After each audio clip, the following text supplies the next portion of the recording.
Pues empezamos, si os parece. Venga, pues empieza yo. Pues buenas tardes, bienvenidos, bienvenidas. Bueno, nos toca mayo y en mayo hablar de sindicalismo parece que nos trae, ¿no? Después de el 1 de mayo. Y hoy nos acompañan dos figuras, tanto por lo que significan, por lo que han significado y por lo que van a significar, que yo creo que nos pueden contar y sobre todo situarnos en qué momento está el sindicalismo, de dónde venimos, dónde estamos y a dónde vamos. Manuel Ceguirre Cano es una de esas imágenes de ese tridente con Marcelino Camacho y Nicolás Redondo que al menos mi generación tiene metida en vena, ¿no? Esos 1 de mayo y otras tantas antes comentábamos aquella foto histórica, ¿no? De los 9 en una habitación insonorizada el 19 de enero de 1977, cuando se estaba empezando a organizar aquello que vendría después. En ese momento el sindicalismo significó algo fundamental en nuestras vidas. Ese 1 de mayo de 1978 cambió por completo la perspectiva que teníamos de lo que iba a venir y de lo que iba a significar la lucha.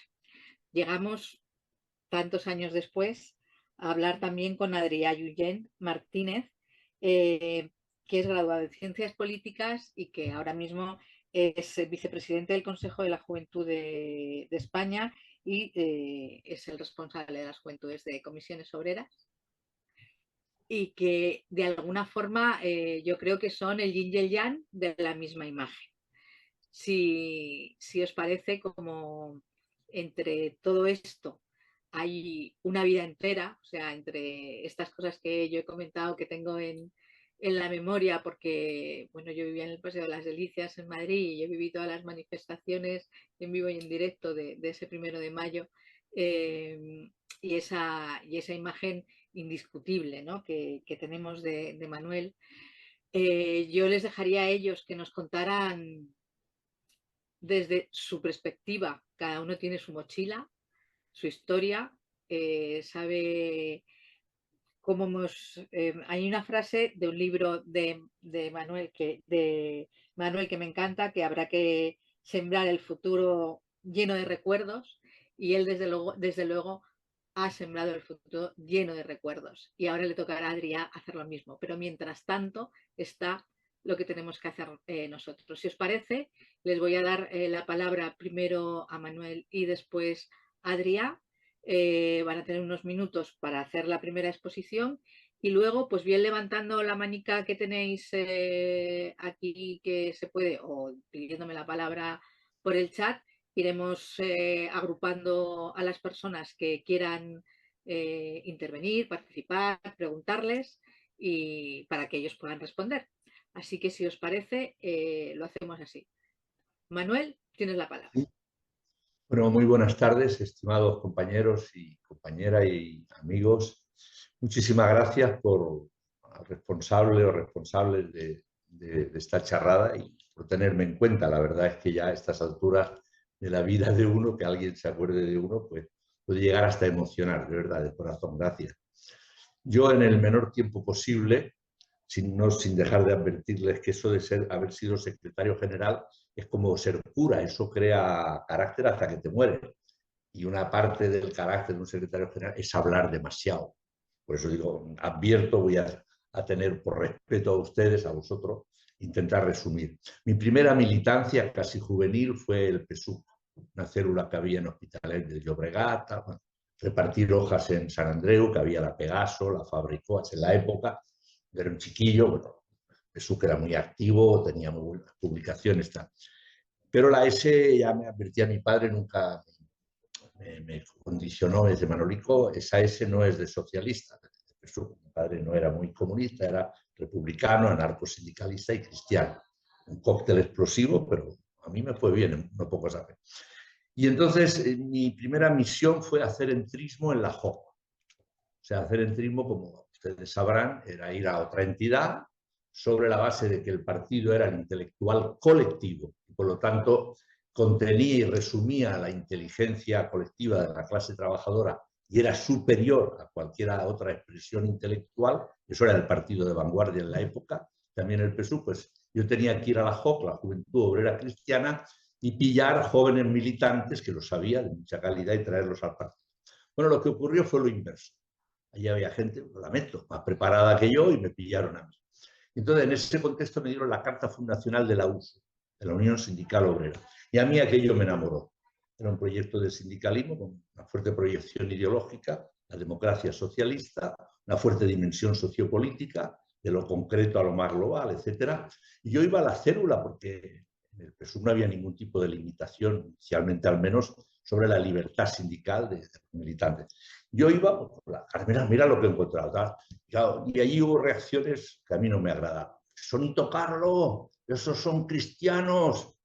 Yo sacaba el papel, Nuevos Horizontes. Mira lo que dice aquí Carrillo, diálogo marxista-cristiano. No, pero con estos cristianos no, porque estos están organizados. Y bueno, y además estos son una cuña. Estos son una cuña del capitalismo dentro... No me jodas, aquí dice, primer punto de la Carta Fundacional de la USO, rechazamos el sistema capitalista por cuanto antepone el afán de lucro.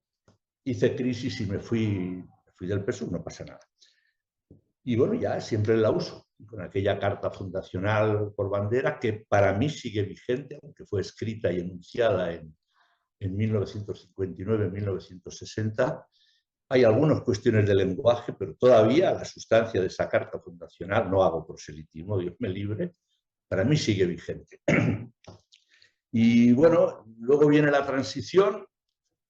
Nosotros hicimos un intento, cuando hicimos la coordinadora de organizaciones sindicales, COS, coordinadora de organizaciones sindicales, comisiones UGT-USO, para nosotros, yo era entonces el responsable de la uso de las relaciones políticos sindicales con los demás sindicatos, cargos muy intensos en la transición. Para nosotros no era una plataforma para hacer la unidad orgánica en la salida a la libertad sindical, como en aquellas comisiones, la dirección de las comisiones obreras de la época proponía.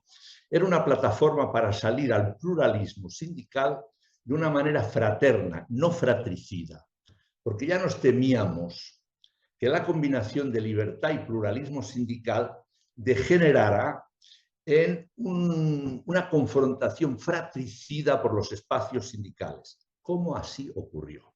La COS duró lo que duró, nos alcanzó para una huelga general bastante notable, pese a la ilegalidad, el 12 de noviembre del 76, por una salida democrática sin exclusiones, en lo sindical, en lo político, etc.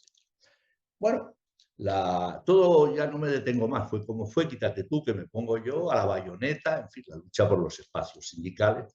Está bien, como decía que no sé si era este novelista, muerte, ahí está tu victoria. De acuerdo, pluralismo sindical fratricida. De acuerdo que hay dos expresiones del sindicalismo que son notablemente mayores o mayoritarias. No voy a entrar en detalles sobre los mecanismos de selección de la representatividad, los mecanismos de electorabilidad sindical, no voy a entrar en eso. Pero hay que agarrar los listados de las elecciones sindicales porque hay 740 siglas que obtienen resultados en las elecciones sindicales, no solo 2 o 3 después de comisiones UGT, aún sigue yendo a la USO. Me da igual porque a mí ese cuantitativismo no me aclara mucho. Para que no haya tampoco ninguna duda de hasta qué punto para mí el pluralismo fratricida era algo muy destructivo para el desarrollo histórico del movimiento sindical, cuyas señas de identidad, las de la Carta Fundacional de la USO, las mías, y que yo intentaba proyectarlas al conjunto del movimiento sindical, era autonomía de pensamiento y de acción del sindicato y unidad en el pluralismo, fraternamente, pero la unidad es irrenunciable. Yo cuando me jubilé administrativamente en el 2012, antes no era posible, mucho menos teniendo cargos en la USO. Estábamos en el pluralismo fratricida. Nosotros lo hemos padecido como nadie. Tengo los carnés de las 3 organizaciones que constituimos la coordinadora de organizaciones sindicales, comisiones, UGT y USO. Evidentemente el de la USO... no, este es el del partido, perdón, el Partido de los Socialistas de Cataluña, perdón. No quiero hacer proselitismo, que soy muy cargante. Este es el más antiguo, el de la USO. Y a quien no le guste que se joda, con perdón. como la montaña no viene a Mahoma, Mahoma fue la montaña, la coordinadora de organizaciones sindicales, 40 años después, ya está. Bueno, concluyo. ¿Qué intento decirles con esa pasión propia de los muy mayores que nadie les ha hecho mucho caso a lo largo de su vida? El sindicalismo, a mi modesta opinión, y siempre anclado en la Carta Fundacional de la USO, que está vigente. Dentro de la USO hay algunos sectores de derecha que la quieren abolir, o lo que es más estúpido, quieren hacerle enmiendas. ¿Se imaginan hacerle enmiendas a la Biblia o a los evangelios? Pues los hay. Evidentemente, no han pasado la raya. En mi época no renunciaba a intentar pasarla siquiera, pero no la pasé nunca. Autonomía, unidad y dimensión idealística y dimensión sociopolítica del sindicato, sin un horizonte ideal que no es para mañana o pasado. La lucha por lo concreto, por lo inmediato, por lo cotidiano, se evapora como azucarillo, pasa al estado gaseoso. En el caso nuestro, es la democracia socialista. Dice nuestra Carta Fundacional que es un desarrollo en profundidad de la democracia, en el terreno de las libertades, de la economía, del rol del Estado, de la combinación en competencia, ¿por qué no?, del sector privado y un sector público potente, de la economía, de la industria. A eso le llamábamos la democracia socialista, para distinguirla de otros modelos totalitarios o no democráticos de socialismo.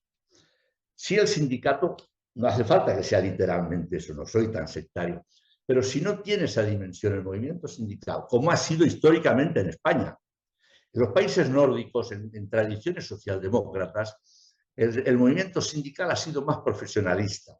Primero nacían los gremios profesionales, eso iba ascendiendo, y mucho después las confederaciones sindicales. En España la tradición siempre fue más directa. La gente sabía lo que eran las comisiones obreras, la USO, la CNT o la UGT, antes de la época de la República o antes. Si el sindicato no mantiene, no aplica en la acción esa perspectiva, el riesgo es que el sindicato degenere en una especie de legalitas, es decir, se agote en el cortoplacismo, se agote en temas que son ineludibles para cualquier sindicalismo de verdad. Tiene que pisar muy fuerte sobre el suelo de la realidad, pero tiene que tener, a mi modesto modo de ver, un poco la cabeza alzada y mirar hacia el cielo, ordenadamente, no tan arriba porque te la pega.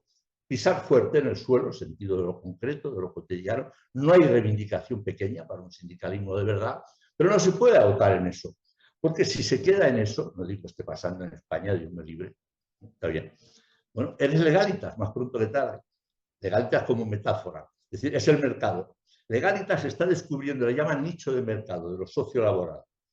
Si lo descubre por defecto de una acción sindical muy limitada a ese terreno, estamos listos, porque puede hacer una de las grandes funciones del sindicato, que es el asesoramiento jurídico, a un coste mucho menor que la cuota sindical. Perdón. Por lo tanto, acabo.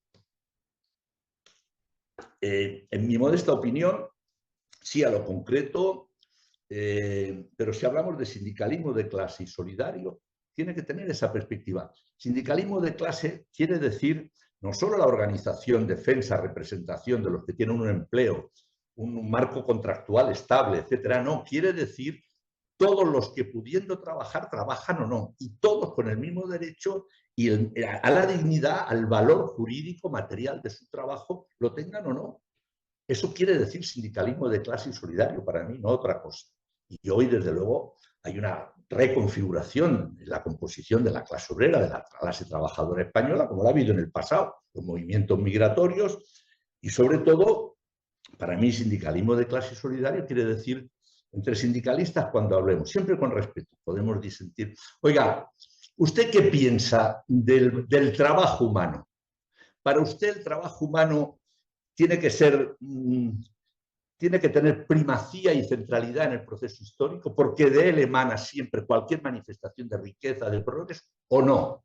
¿O usted cree que es un adimento, entre otros, del capitalismo, de la tecnología? Eso es absolutamente clave. Hombre, usted es un idealista, un utópico, un demagogo, piense usted lo que quiera. Yo pienso que no. El trabajo humano tiene primacía y centralidad en el proceso histórico. Y la tecnología y el capital son instrumentos que emanan del trabajo humano, de su laboriosidad, de su inteligencia. Y a él deben remitir y a él deben servir. Y por lo tanto, esa dialéctica de, bueno, vamos a hacer un foro y vamos a ver el trabajo, cómo se readapta, cómo se sitúa ante las nuevas tecnologías y por qué no invertimos los factores, como total, el orden de los factores no altera el producto. Yo tenía una conferencia así en México cuando entró AMLO. Me puse así, es así. El trabajo ante una ONG, una fundación alemana que promovía México, 28% de la población activa, solo el 28% está en blanco. El resto está en la economía informal, México. Mira, dije, mira, me tocaba abrir a mí eso.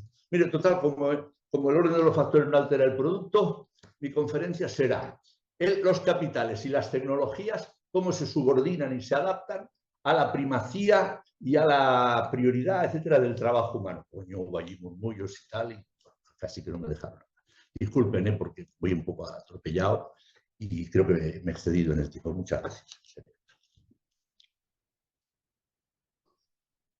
Gracias, Manuel. No te has excedido en absoluto. ¿No? Ahora, si os parece, le vamos a pasar sin hacer preguntas ni nada, reflexionamos, vamos pensando y le vamos a dar la palabra a Adrià y el presente y el futuro del sindicalismo. ¿Y qué significa, cuando estaba hablando ahora Manuel de la conciencia de clase, qué significa ahora esa conciencia de clase si somos conscientes de que seguimos siendo clase obrera? Genial, bueno, pues en primer lugar agradecer la invitación, como no puede ser de otra manera. Y yo estaba pensando estos días, ¿no? Cómo iba a abrir esta intervención. Y justo el lema del Congreso que tenemos ahora comisiones a la vuelta de la esquina, es el 19 de junio. El lema es respuestas, nuevos retos, mismas luchas, ¿no? Yo creo que eso resume un poco la segunda coletilla, un poco la diferencia entre el hoy y ayer, ¿no? Nuevos retos, aunque algunos distintos pero relacionados, pero misma lucha, ¿no? En el sentido de que yo creo que los jóvenes que estamos organizados en los sindicatos de clase seguimos manteniendo pues una ideología, yo creo que eso se tiene que decir. Creo que se tiene una visión un poco a veces distorsionada de la juventud y creo que también hay que dejar como algunos mitos atrás. Para ponerle algunos datos, yo creo que y también para ser honestos, en España tenemos un problema desde la perspectiva de comisiones y de mi secretaría en concreto, que hay pocos jóvenes organizados, pero claro, pocos jóvenes en relación a las generaciones anteriores, ¿no? Que fueron muy masivas, ¿no? Para ponerlo en cifras, en comisiones, por ejemplo, tenemos menores de 30 años, de 35 años, tenemos un 10%, ¿no? Claro, representan bastante más del 10% de la clase trabajadora, representan un 25% aproximadamente, y por lo tanto, pues aquí tenemos un hueco, ¿no? Que tenemos que rellenar a futuro. Pero aún así, pues son 100.000 personas, 100.000 jóvenes que pagan su cuota a comisiones obreras. Habrán otros que lo hagan en UGT y en uso, yo no tengo esos datos, entonces no los digo, pero la proporción no creo que sea muy, muy distinta, la verdad. Y yo creo que ese hueco no afiliativo, que también se traduce en delegados, también se traduce en ejecutivas y estructuras en general, creo que es problemático. Y creo que es problemático por dos cuestiones, ¿no? Primero, porque por una cuestión de egoísta, ¿no? Y de referencialidad organizacional, es decir, si ese hueco no se cubre, pues los sindicatos de clase van a perder afiliación y representación y van a decrecer. Eh, la gente joven, por desgracia a día de hoy, eh, o sea, tienen algo más, en comparación al resto de la población, algo más de participación en los sindicatos amarillos, gremiales, ¿no? Podría ser sindicato de enfermeras, el SATSE o algunos. No es que participen más ahí, sino que participan más que el resto de la población, ¿no? Y a mí eso me preocupa porque, bueno, es un discurso fácil, ¿no? Es un discurso de, pues si eres profesor, vete al sindicato de profesores y ya está. Y creo que es el momento también de poner en valor la confederalidad, ¿no? En ese sentido, el porqué de un sindicato de clase más allá del sindicato de gremio. Pero bueno, entrando un poco a las causas de por qué este hueco, yo creo que lo primero que tenemos que hacer es quitar la palabra culpa, ¿no? Yo le tengo mucho respeto y cariño a las personas cristianas de base. Mi propio abuelo participaba, yo soy de Cornellá, muy cerca de donde decía Manuel que empezó. Y mi abuelo participa en la comunidad base de García Nieto desde hace, pues, imagino que más de 50 años. Y nosotros como jóvenes comisiones trabajamos con la JOC y con muchas organizaciones e incluso con la USO también hemos colaborado en el marco del Consejo, ¿no? Pero bueno, la culpa yo creo que nos la podemos quitar de forma individual y entrar a analizar el porqué de este hueco afiliativo, ¿no? que decíamos. Yo creo que hace falta una mirada intergeneracional de generosidad, ¿no? Yo incluso diría de cariño de los jóvenes a los mayores por lo luchado y por lo conquistado en derechos. Yo creo que es una cosa que desde Jóvenes Comisiones reivindicamos mucho. Está aquí Javi Bustamante, que ha participado también conmigo, sigue participando en Jóvenes Comisiones, y hemos hecho pues justamente a inicio de este año una formación sobre memoria democrática en la que pudo venir pues Nati Camacho y también Carles Vallejo, que, bueno, Nati fue sindicalista del textil y Carles fue un torturado durante la dictadura, ¿no? Yo creo que nos toca seguir apostando, ¿no? por explicar ese pasado y también creo que, por otro lado, hace falta algo más de generosidad para dejar que los jóvenes se equivoquen, ¿no? Yo creo que el hecho de esta inercia que ha llevado a los sindicatos a donde ha llevado hoy es una inercia natural. Es decir, un hombre no se planteaba hace 40 años que por qué no había mujeres en las ejecutivas ni afiliación, y ni los hombres ni las mujeres de más de 50 años se plantean porque el 50% del sindicato tiene más de 50 años, ¿no? Cosa peligrosa. Y es normal, ¿no? Yo creo que no hay que culpar a nadie. Lo que tenemos que es ponernos a trabajar para que eso cambie. Y yo lo que me encuentro muchas veces, esto lo digo desde la vivencia personal, pero de una vivencia personal como muy extendida, ¿no? Yo he tenido la suerte de poder patearme de toda España estos últimos 3 años. Hay mucho joven que duda de sí mismo, ¿no? Y yo creo que se nos ha olvidado a todos que la generación, ¿no? que puso en pie la democracia, pues fue una generación de gente muy joven, ¿no? El propio, por ejemplo, Antonio Gutiérrez, que fue el siguiente secretario general después de Marcelino, creo que asumió la Secretaría General con 36 años, ¿no? Eso ahora sería prácticamente impensable. Y cuando el 1001, pues cuando lo tuvieron a la dirección de comisiones, había muchos que eran pues, menores incluso rondando los 30, incluso menos, ¿no? Y eso nos muestra cómo España era una sociedad muy rejuvenecida, es decir, la edad media de España era una edad media mucho más baja, eso por un lado. Y luego también yo creo que fue esa generación, ¿no? la que puso en pie el sindicato, porque la otra estaba pues o exiliada o fusilada o atemorizada, ¿no? por la represión de la dictadura. Y en cambio esa generación fue la que dio el boom, ¿no? del sindicalismo de clase durante la lucha durante la transición, ¿no? Y durante los últimos años de la dictadura. Y creo que no se nos deja a veces espacio a los jóvenes dentro de los sindicatos de clase para hacer ahora nuestra propia, entre comillas, revolución, ¿no? Hay una frase que me dijo mi tío. Mi tío era trabajador de la ELSA, y era una fábrica de vidrio que había en Cornellá, que estuvo una huelga de más de 2 meses en el 74, ¿no? Y me decía antes de empezar esa huelga que había un señor mayor de la CNT que tenía como un discurso anticuado, ¿no? Un discurso guerra civilista, un discurso que no les calaba a los jóvenes, ¿no?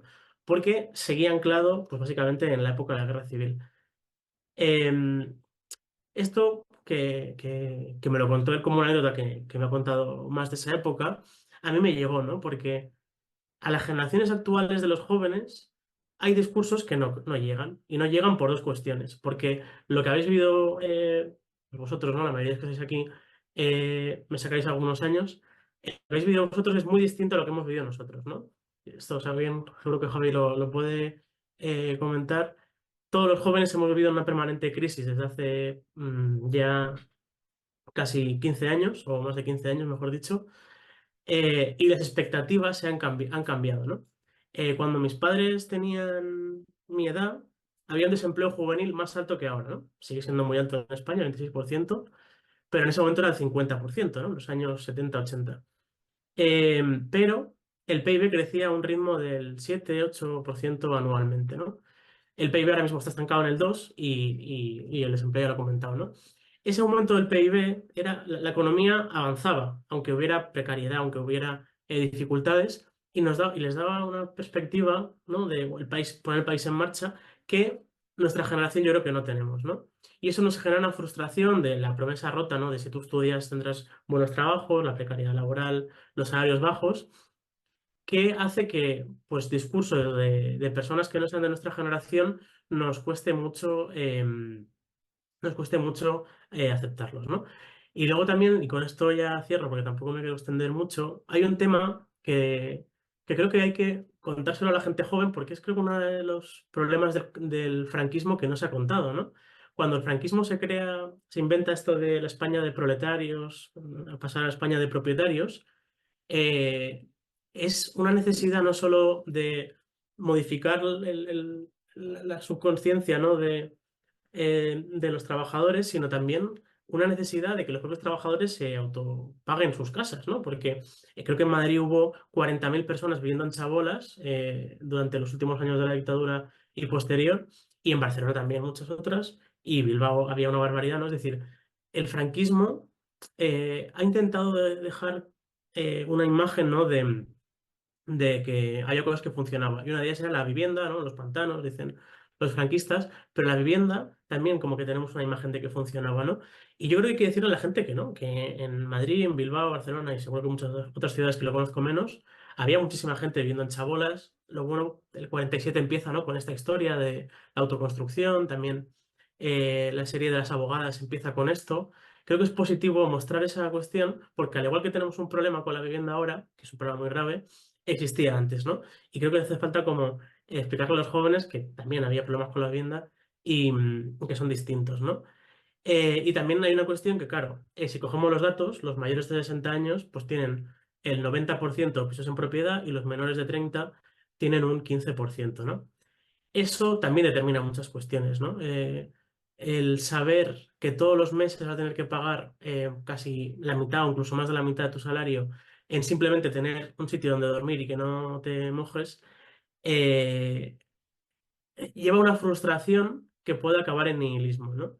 Y yo creo que eso también explica en parte el por qué no estamos quemando containers los jóvenes. Creo que tendríamos que hacer, o sea, cuando más de la mitad de nuestra renta se tiene que ir en un piso y hay gente ya em, compartiendo piso pues entre más de 2 o 3 personas simplemente para poder pagarse la habitación, ¿no?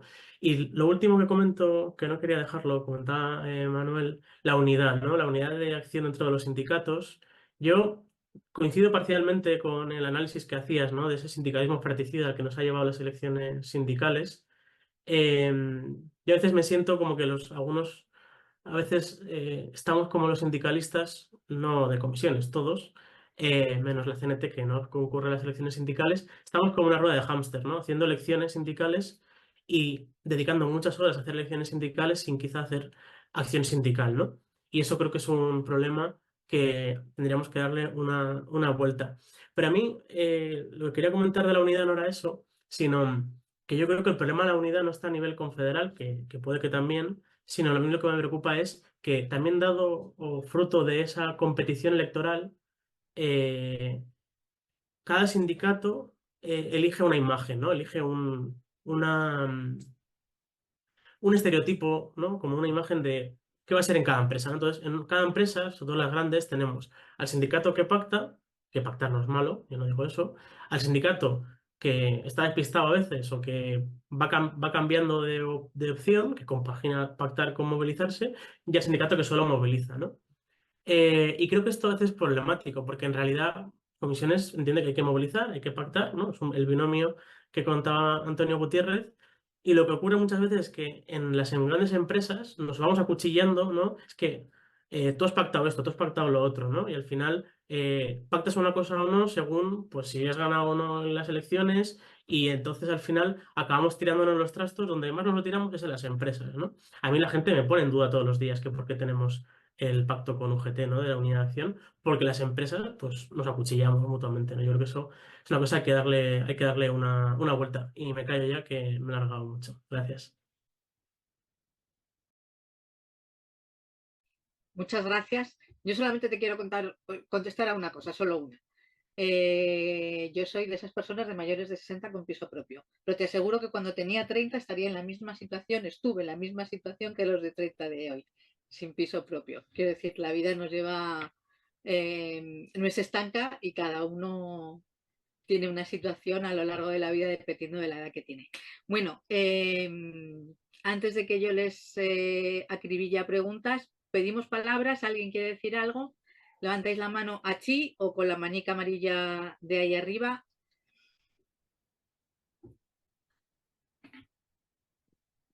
José Luis, has sido el primero, te doy la palabra. No veo ninguna mano más. Javier, después, ¿alguien más? Pues venga, José Luis, te abres el micrófono. Javier, después, Julián. José Luis, Javier, Julián. Yo quería haceros una pregunta y es también, a mí me impresiona mucho la estadística de que la mayor parte de los nuevos puestos de trabajo están siendo ocupados por personas no nacidas en España. No digo inmigrantes porque de esos partes son europeos, parte no, etcétera, etcétera. Pero en definitiva estamos haciendo una cuestión en que la mano de obra se está renovando.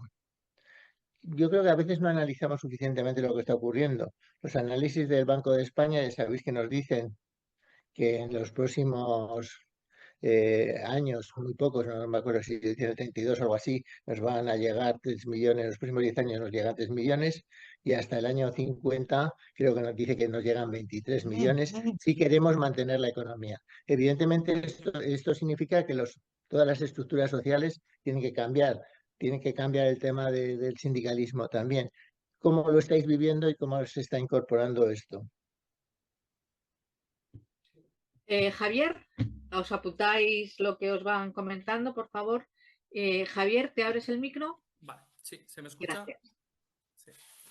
Vale, bueno, muchas gracias a los ponentes y al compañero Adrià por encima también. Y me gustaría añadir una palabra a lo que ha comentado de las crisis que hemos sufrido los jóvenes y la palabra incertidumbre, que es esa incertidumbre que nos rodea, que no podemos crear un proyecto de vida alrededor de, bueno, un proyecto de vida por esa incertidumbre.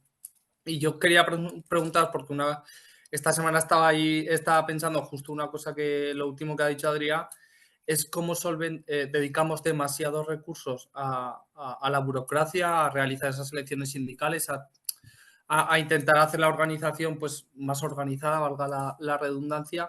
Si creéis que puede haber algún mecanismo por el cual dediquemos más tiempo a ese sindicalismo de base, que igual es el que nos falta para llamar a todas las personas en general y a la gente joven en concreto, si creéis que existe algún mecanismo que podamos aplicar y que no se esté aplicando para solventar o para dedicar más recursos, llevarlos de un lado de esa parte burocrática más al sindicalismo de base. Y muchas gracias otra vez.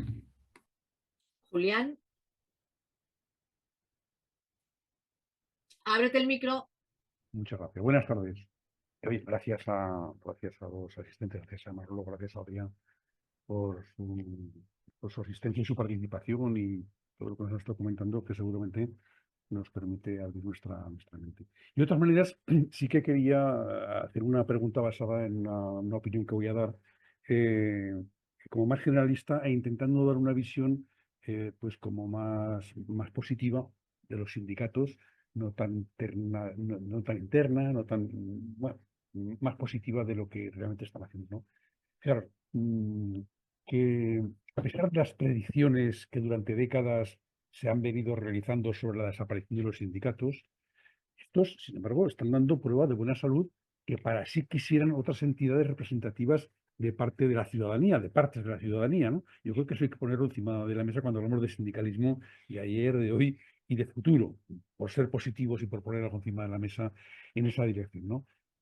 Desde su legalización, o incluso antes, la dictadura, los sindicatos no han dejado de negociar convenios, mejorando condiciones laborales, movilizando, canalizando descontentos individuales y colectivos, asesorando en las sedes y en las empresas, en los centros de trabajo, acudiendo a los juzgados, llevando demandas, participando en ámbitos institucionales, enfrentándose a gobiernos y a patronales, o concertando con ellos, buscando espacios de diálogo social que ha sido muy positivo en nuestro país. Los sindicalistas han sido, y hay que recordarlo, hay que decirlo, se ha dicho algo, han sido perseguidos, castigados con cárcel, con torturas, y algunos han pagado con su vida durante la dictadura.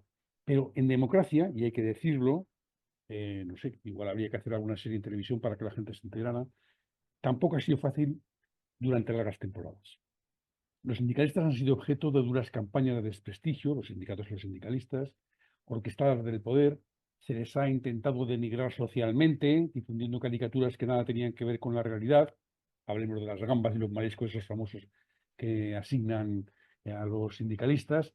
Se ha pretendido asfixiar económicamente a las organizaciones sindicales, en fin. Bueno, esto sin contar con todos los perjuicios que para carreras profesionales de sindicalistas, tiempo y dinero invertido, hay que decir y hay que poner encima de la mesa que mucha de la actividad sindical que se está realizando, sobre todo a nivel de empresas, es actividad sindical voluntaria, militante, y que, bueno, pues eso habitualmente no se dice ni se reconoce, ¿no? Bueno, con todas estas dificultades, los sindicatos en estos momentos son las organizaciones con mayor afiliación y presencia social, otra cosa que tampoco se suele decir, y mi pregunta a los ponentes es, ¿cómo creéis que esto ha sido posible?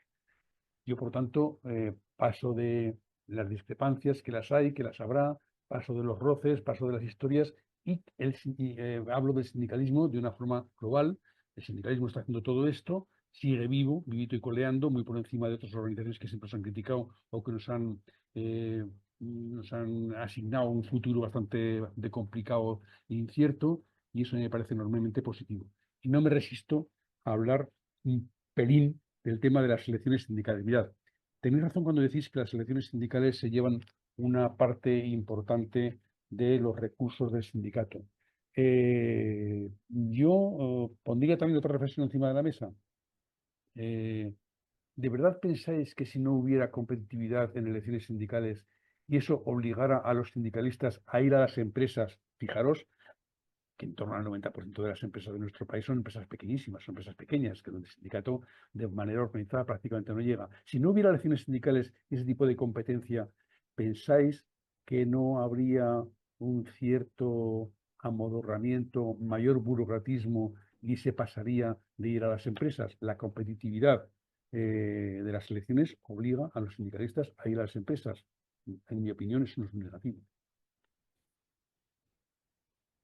Bueno, pues si os parece, Manuel, te abres el micro y contestas a estas tres cuestiones porque no hay ninguna palabra pedida más y después le daremos la palabra a Adrià. Disculpa un momento. Yo la he pedido por el chat. Ah, pues no te he visto, perdona. Pues ya estás en ello, adelante. Bueno, el primero desde Coruña, agradecer como siempre que me acojáis en vuestros debates, que los encuentro ahí y no los encuentro aquí a veces, y por lo tanto pues me vienen muy bien también. Quería hablar de lo que está hablando en estos momentos. Yo coincido con lo que acaba de decir Julián.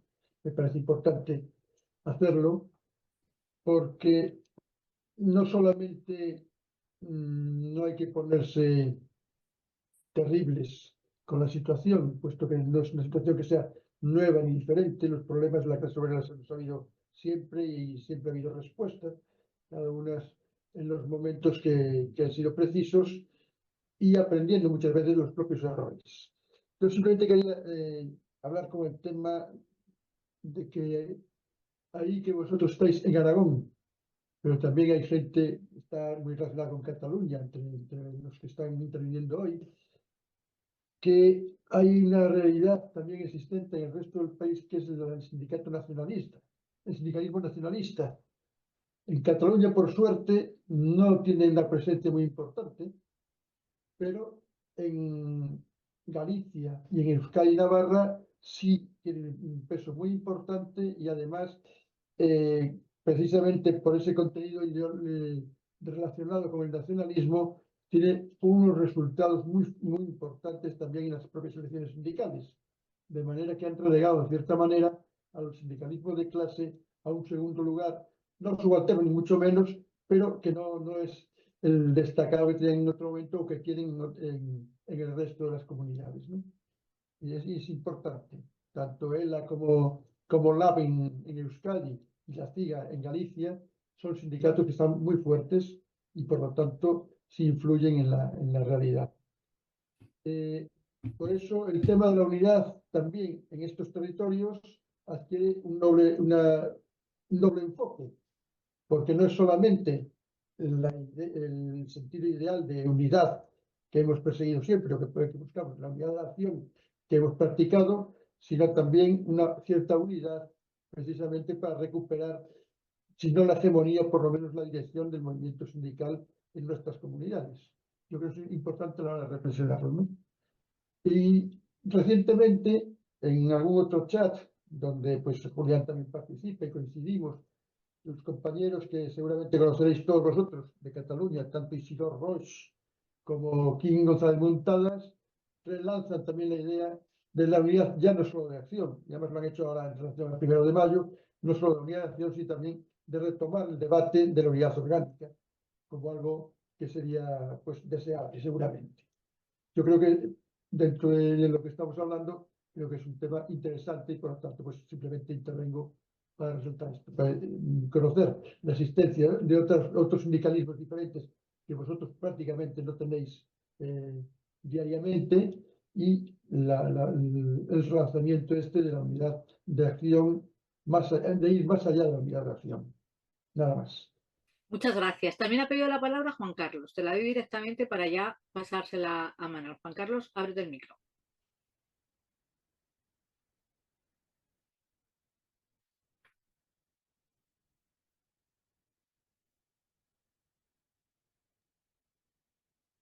¿Ahora? ¿Me oís ahora? Sí, no te vemos, pero te oímos. Bueno, es lo mismo, no es decir que tengo algún problema con internet en este momento. Hay una cosa que bueno, podría hablar de muchas cosas. He sido sindicalista hasta hace unos meses, a tope además con la acción sindical más directa. Es decir, la última etapa de mi vida ha sido muy volcada con comités de empresa y con juntas de personal, sobre todo comités de empresa. Pero dicho esto, es decir, que hay una cosa que a los ponentes, por preguntarles, yo echo de menos ese movimiento sindical, cuando hablábamos movimiento sindical y el compromiso de clase, pues que nos falta, o hemos perdido pie en el compromiso sociopolítico. Yo así lo veo, a ver cómo lo ven ellos, porque ya no hacemos grandes manifestaciones, no estamos en los problemas, o la gente no percibe que estamos en los problemas reales de la sociedad, como es la vivienda, con los jóvenes que no lo perciben, no perciben que estemos ahí volcados, como no estuvieron, no percibieron que estábamos sindicalmente cuando los desahucios, y eso fue un problema, por lo menos para mí en aquel momento, porque yo los veía y vinieron a preguntarnos a comisiones obreras, y en aquel momento no supimos reaccionar sociopolíticamente con aquel gran problema, y ahora no creo yo que no estamos, salvo que me digan los ponentes otra cosa, que no estamos comprometidos sociopolíticamente con los problemas reales de la sociedad, que en este momento es la vivienda, es la precariedad y suelen ser los salarios, ¿no? Es decir, algo fundamental para el sindicato. En este momento, con muchísima población trabajando, con salarios que no terminamos de hacer una vida digna y sobre todo cuando se es joven. Esta es mi pregunta, ¿no? Y mi preocupación. Bueno, ahora sí que ya no hay nadie más con palabras pedidas. Así que, Manuel, de todo lo que han planteado, te damos a ti la palabra el primero y después Adrià. Tienes que abrirte el micrófono, Manuel.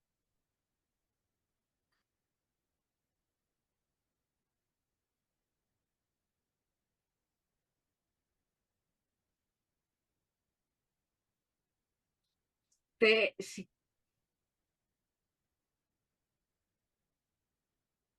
mientras consigue Manuel que le abran el micro, a ver, espera, que parece que ya. Hola. Listo. Ahora, ya está. Ya. Gracias, de verdad. Gracias. Yo como líder sindical fui muy mediocre. Ahora, como líder tecnológico, cuidado, respeto. La hostia, no tengo ni idea, de verdad. Y lo malo es que presumo de esa ignorancia sin darme cuenta. Primero y rápido, cualquier tiempo pasado no fue mejor. Cualquier tiempo pasado fue el que fue de cada cual. Para mí, mi vida fundamentalmente es tiempo pasado. Por eso decía antes, no en broma, en serio, estoy amortizado. Yo no puedo hablar de un tiempo pasado distinto al que yo viví, sobre todo con la sobrecarga de errores cometidos. Y en este sentido, insisto, el pluralismo sindical, en clave de concepción y de práctica fratricida es un suicidio. En términos de clase, es un suicidio, no hay matices. En el respeto a cualquier otra opinión. Ahora no estoy pensando en Adrián ni en nadie. ¿Por qué es un suicidio? Coño, venimos de la misma madre. ¿Dónde se creen que vienen las bases del abuso? ¿O de comisiones obreras? ¿O de la UGT? ¿Dónde se creen que vienen? De la clase trabajadora, señores. Y en Cataluña, en una proporción notable, los charnegos. Además, nos llamaban así, charnegos. Yo lo he sufrido, ¿qué coño? Que vinieran a robarnos el trabajo, que venían fill de puta, error de malpel, murciano de merda, tal. Mira cómo se ríe Adrián porque le suena, tal. Por eso el pluralismo fratricida en el universo del sindicalismo de clase y solidario es un suicidio. En el respeto a otras opiniones, si es que las hubiera, en este foro no había una opinión distinta a esta. Pero yo tengo que afirmarlo. Y eso te lleva inevitablemente a hablar de las elecciones sindicales y de la unidad. Estoy hablando en el universo del sindicalismo de clase y solidario. El universo de las 700 y pico siglas que van a elecciones sindicales en España y sacan delegados, y eso está en los listados, pero nunca se habla de eso ni se publicita, yo lo entiendo, pero existir existe. Ese es otro universo. Quiero decir algo sobre ese universo, porque hay una operación en marcha. Sí, claro. Entonces, este tema, bueno, hay que resolverlo. Elecciones sindicales, decía mi entrañable amigo Julián, y lo digo sin ningún retintín, y él lo sabe. Oiga, ¿cuál es el universo electoral del que emana y se mide la representatividad? Empresas de más de 6 trabajadores. Las empresas de más de 6 trabajadores aportan al cómputo total de delegados el porcentaje mayoritario. Con todo mi respeto a las empresas pequeñas de 6 trabajadores, de 9, ya en términos sindicales, muy modélico no es. ¿Qué está diciendo Zaguirre? ¿Que se les prohíba hacer elecciones sindicales a empresas pequeñas? No. Zaguirre ya dijo en su día y por escrito, cuando se pasó del sistema de elecciones sindicales competitivas, que éramos y aparecíamos en las páginas de sucesos, al sistema de elecciones sindicales actuales, ideado por un cerebro prodigioso, íntimo amigo mío, Antonio Gutiérrez, íntimo amigo mío de hace mucho tiempo. De hace mucho tiempo, no es algo improvisado. Al sistema de elecciones sindicales invisibles, ahora son invisibles. ¿Por qué se hizo? Porque las visibles eran de páginas de sucesos. Coño, esa mente fabulosa dijo, acabemos con esto. Ni empiezan ni acaban nunca, se acaba la competitividad, los insultos, activistas sindicales que iban a la cárcel. Yo he liberado 2 activistas sindicales de la UGT por decirle a un juez, oiga, yo hago las elecciones como me han enseñado. Usted no sabe con quién está hablando. Un juez de Oviedo mandó a la cárcel a los 2, la familia vino, oiga, sáquelos. Son sindicalistas como usted, bueno, vale, como yo, pero aunque no tengan... No. Los sacamos, no eran de los nuestros, entre comillas. Entonces, ¿qué propusimos nosotros? Elecciones sindicales de verdad y con vocación de sindicalizar la representatividad. ¿Qué quería decir? Que elijan delegados todas las empresas que quieran y puedan. No importa el tamaño. Pero a los efectos de cálculo del cómputo de representatividad serán los resultados en empresas de más de 50 trabajadores. Porque ahí sí hay carne, ahí sí hay chicha sindical. Creo que por aquí, ¿no? Está por escrito, ¿eh? Y este modelo que era el nuestro, y lo llevamos a la Comisión de Trabajo del Congreso de los Diputados, el otro, el invisible, fue algo de facto. Mi entrañable y querido amigo Antonio Gutiérrez, con el que compartimos mucho, la última paella fue en una casita que tiene ahí en Dene hace poco. Bueno, entonces, hagamos las cosas sobre ese principio. Somos parte de un mismo todo. No es como los partidos políticos que expresan intereses antagónicos o espectros sociales confrontantes o confrontados, ¿no? El sindicalismo solidario y de clase. Venimos de la misma madre, de la misma matriz. Y eso, si se olvida, si se abandona por razones de electoralismo, de competitividad, de sentido del mayoritarismo, de sentido del dominio, nos puede jugar pasadas y disgustos muy grandes. En no pocos aspectos a las pruebas me remito. Y sobre la unidad, vamos a ver. Yo no estoy hablando de la unidad de las 740 siglas que obtienen delegados en las elecciones sindicales. No estoy hablando de eso. Estoy hablando de un espectro en su diversidad, en su pluralismo, que tiene que empezar a dejar de ser tan competitivo y tan fratricida como fue, sobre todo en la transición. Tenemos que hallar fórmulas, porque si no, quedamos en ridículo. Perdón, ¿por qué? Porque ese espectro de sindicalismo de clase español hemos construido la unidad sindical en Europa y en el mundo. Mira qué bien. En Europa se llama la Confederación Europea de Sindicatos. Los referentes españoles de la Confederación Europea de Sindicatos, 56 millones de trabajadores organizados son comisiones, UGT, la USO y ELA. Compañeros de la CIGA, lo de compañeros lo digo sin ningún carácter apriorístico, tengo ahí muy buena gente, muy buenos amigos, comisiones UGT dicen que ni hablar, que la CIGA no entra a la nube, pero arreglemos esto porque si los excluyes es peor el victimismo. ¿Y por qué está ELA en el espacio internacional y no puede estar la CIGA? Eso es otro tema. Y en el nivel mundial lo mismo. La Confederación Sindical Internacional, 180 millones de trabajadores organizados. Hicimos el Congreso Constituyente en Viena en el 2006. Comisiones, UGT, USO, ELA. Eso en Europa y a nivel mundial. Y en España como si no hubiera pasado nada. La escopeta, unas elecciones manifiestamente mejorables en cuanto a su nivel de sindicalidad, de racionalidad representativa, etc. Oiga, pensemos en esto porque la gente que lee y la clase trabajadora hay mucho paso tiempo, pero hay gente que dice, ya, ¿cómo se van ustedes a Europa, a Bruselas, a Viena, a Brasil, a hacer unidades sindicales? Y bueno, y grandes discursos, y luego al volver a casa están las cosas como están. Concluyo. Sobre las 740 siglas que van a elecciones, fíjense lo que les voy a decir, estimados compañeros. Hay operación. Lo que hay en el horizonte, vamos, si no somos capaces de impedirlo, ni más zorro ni más leches. Yo ya no participo de más nada. Lo que hay en el horizonte es un gobierno PP-Vox, extrema derecha, fascistas.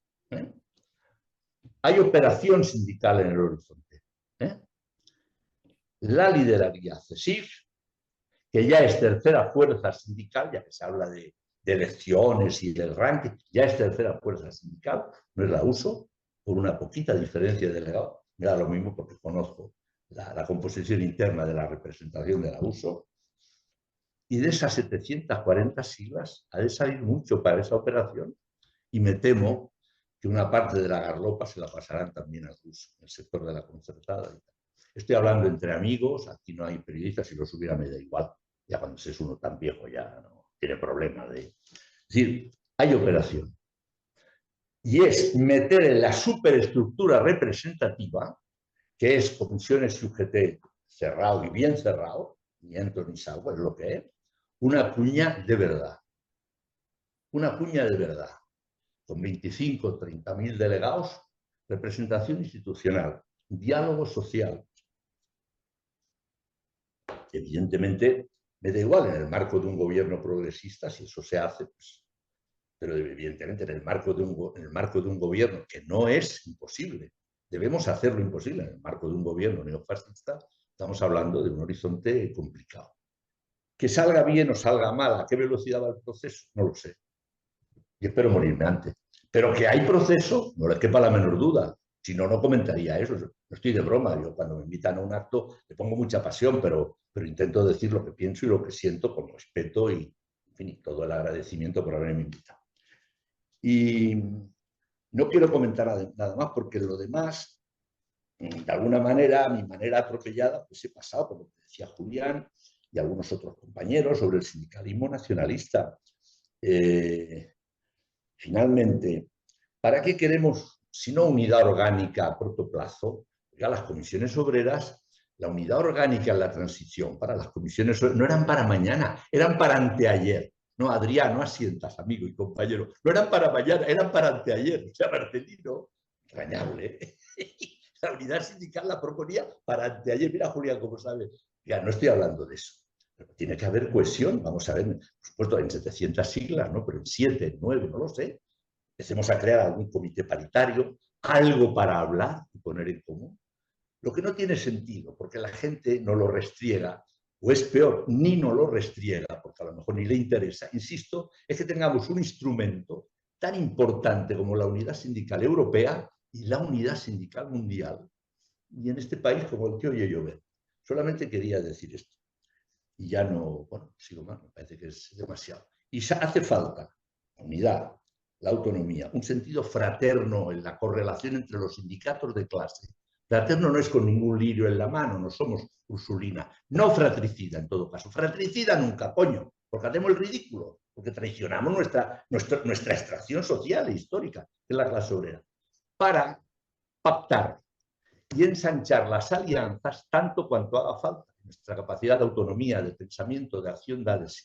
Porque el sentido de los retos, aquí, en Europa, a nivel global, muy especialmente el reto del ascenso del fascismo, no hay nadie que lo resuelva por separado o compitiendo con el otro. Por tanto, el espacio y el espectro de las alianzas a promover desde un sindicalismo más cohesionado es casi infinito con el mundo político, cultural, espiritual, con los movimientos sociales, las ONGs. Y eso conviene cambiar muchos chips, también en no pocos movimientos sociales, sino pocas ONGs. Nosotros ¿cómo vemos a las ONGs? Y lo hemos dicho, caben todos en un taxi. Nunca acepté eso. Cuando algún compañero en algún evento, yo me cruzaba con él. Usted no puede decir eso. No porque sean muchos o pocos, porque están en la vida, en la pelea. ¿Cómo te contestaban? Movimientos sindicales, cantidad de gente, todos corrompidos y viviendo todos de subvenciones. Ni lo uno ni lo otro. Por eso digo, autonomía y unidad es para que desde el movimiento sindical seamos capaces de confluencias y alianzas muy amplias, si no nos saldremos de esta. Porque los desafíos, no los voy a enumerar, estaría bueno, pero están en la mente de todos y son la leche, a nivel nacional, europeo e internacional. Eso que iba a hablar poco. Gracias. Muchas gracias, Manuel. Adrián. Genial. Empezando con el tema este de las elecciones, ¿no? Yo creo que también la pregunta de Javi viene un poco... Javi y yo tenemos una trayectoria parecida, ¿no? Empezamos los dos haciendo elecciones sindicales, visitando pymes, también él con los planes de igualdad, y eso, la gente joven de nuestra generación, nos ha dejado una impronta, ¿no? Yo creo que, bueno, pues ves cómo se organizan y lo que cuesta organizar las elecciones sindicales en las pymes y creo que te deja, pues, dudas más que certezas, ¿no? Sobre cómo hacerlo, y creo que eso es una cosa que a mí por lo menos me ha marcado siempre, ¿no? Es decir, estar intentando hacer elecciones a empresas sin delegados y afiliados, pues aparte del martirio personal, ¿no? Pues es una cuestión que a veces pues, es más desgastante que otra cosa y aunque vayamos, ¿no? Pues bueno, tiene su complicación, ¿no? Yo creo que Julián, no hablaba tanto de no ir a las pymes o no hacer elecciones a las pymes, sino darle una vuelta a los censos, ¿no? Y a la unidad electoral, ¿no? En el sentido de que, por ejemplo, tiene poco sentido, ¿no? Que esas empresas de menos de 10 trabajadores no puedan tener representantes sindicales, ¿no? Yo creo que eso es una cosa que el sindicato también debería darle alguna vuelta, ¿no? Tampoco tengo una propuesta, pero creo que sí que tenemos que ser conscientes, ¿no? De que ahí, que representa una parte importante de la masa asalariada y empresarial y productiva del país, ahí no llegamos, ¿no? Con el tema de la sopa de siglas que decía Manolo, claro, en España hay, ¿no? 400 sindicatos con representación, pero también hay 6.000 partidos políticos, ¿no? Y con representación, pues también habrá unos cuantos, ¿no? Yo creo que eso hasta cierto punto es normal en el sentido de que montar un sindicato es muy fácil, con 3 personas y luego en cualquier pyme, pues un empresario cabrón monta una candidatura amarilla y ya tienes un sindicato, ¿no? Y eso ocurre con cierta normalidad. A mí me preocupa más pues, que, por ejemplo, en sectores grandes, como la administración pública, los sindicalismos de clase estamos cada vez perdiendo más representación, ¿no? A mí me preocupa bastante eso. Y ya por terminar, porque no me quiero alargar, el tema de la migración, ¿no? Y las personas migradas, incluso nacidas aquí de alguna manera. A mí me parece, es un tema que a mí lo trabajo bastante, intento trabajarlo bastante dentro del sindicato, aunque no es mi responsabilidad. Y yo creo que ahí hay una cuestión que tiene la llave, ¿no? Que para mí parece que refundar eso sería lo interesante, ¿no? Que es esa concepción de la identidad nacional y de clase que el PSUC intentó instaurar en los años pues, 60 más 70 y 80, ¿no? El, ¿no? Venía Pujol, ¿no? De ser en realidad muy xenófobo con los charnegos. Yo soy charnego también, hijo de charnego, y con mucha identidad charnega además y con orgullo, ¿no? Pero charnego nos lo reapropiamos, ¿no? Y eso fue parte también de ese proceso, ¿no? Del PSUC. De hecho, mi padre empezó a hablar catalán también afiliado a las juventudes comunistas, ¿no? Y el papel que tuvo el PSUC ahí creo que es muy interesante. Y de hecho, mi padre, que nació en Andalucía, a mí me habla en catalán, ¿no? Y creo que eso resume un poco un poco lo que tenemos que hacer ahora, ¿no? Que es integrar a las migraciones también, no solo a los jóvenes, dentro de los sindicatos, por desgracia, y dentro de la izquierda también, ¿eh? Que la única persona racializada que está en la ejecutiva de un partido político se llama Garriga y está en Vox. Y yo creo que eso la izquierda se tiene que hacer mirar. En Cataluña y en Madrid hay un 25% de población migrante. 25%. Estaba mirando el otro día. Murcia un 20% y la media estatal es un 14%. Y en las organizaciones sindicales, quitando Cataluña, que creo que es el ejemplo, me refiero a comisiones, ¿eh? Comisiones de Cataluña sí, en cambio, trabajan muy el tema de las migraciones, ¿no? Y en la ejecutiva tienen 4 personas migrantes nacidas fuera de Cataluña, una italiana, que puedes decir, bueno, esos no son migrantes pobres. Bueno, en Barcelona la primera comunidad migrante es la italiana, yo creo que tiene sentido que estén también representados, y luego pues hay una persona que es mexicana, otra que es marroquí, y la cuarta, me vais a perdonar que no la recuerdo, ¿no? Pero bueno. Eh, y más allá de la ejecutiva, ¿no? Tú vas por la sede del sindicato en Cataluña y ves personas migrantes, ¿no? Y eso es una cosa de la que me siento muy orgulloso y con responsabilidades, ¿no? Es decir, la persona que lleva determinados sectores con migraciones, por ejemplo, la persona que lleva Globo, que lleva los Riders, es venezolana, ¿no? Es decir, yo creo que hay un trabajo de creérselo, impulsarlo, y creo que es una cuestión fundamental. El sindicato, o sea, los trabajadores en España ya no son hombres y heteros, como lo era mayoritariamente hace 40 años, sino que ahora pues son hombres, mujeres, heteros o el colectivo LGTBI, migrantes o no. Y eso no significa que tengamos que estar todo el día con las cuestiones que no son del comer, que también hay que estar, sino para mí significa que las personas tienen que entrar en el sindicalismo, y creo que a veces sigue costando aún en determinados colectivos entrar, ¿no? Entre ellos también, pues las personas jóvenes que, como hemos llegado más tarde, pues nos cuesta más entrar. Y eso a la vez hace que también que el sindicato le cueste llegar a las personas jóvenes.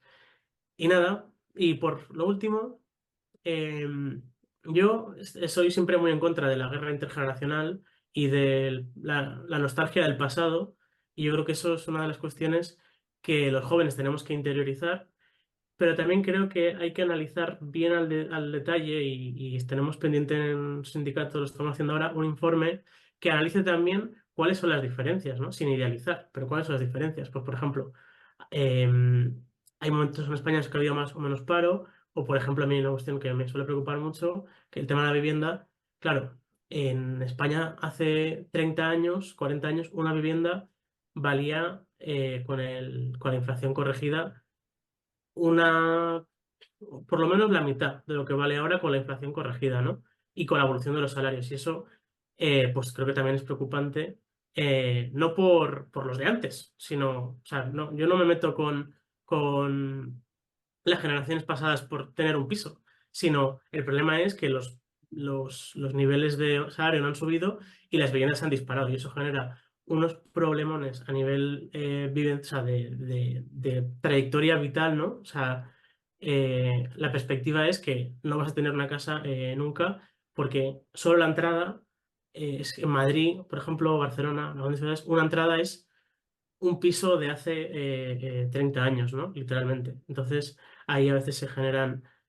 yo lo digo no por confrontar, sino también para que se entienda un poco desde dónde partimos la realidad los jóvenes, que creo que es una cuestión que también tenemos que hacer mutuamente, ¿no? Sin reconocer que antes era fácil, al contrario, cada generación yo creo que ha tenido sus dificultades, pero sí en ese sentido ponernos en el lugar también del otro. Y nada, como decía al principio, gracias por la invitación y hasta la próxima. Bueno, yo creo que ha sido una charrada de lo más nutritiva, de lo más interesante, como no podía ser seguramente de otra manera con los invitados que tenemos, ¿no?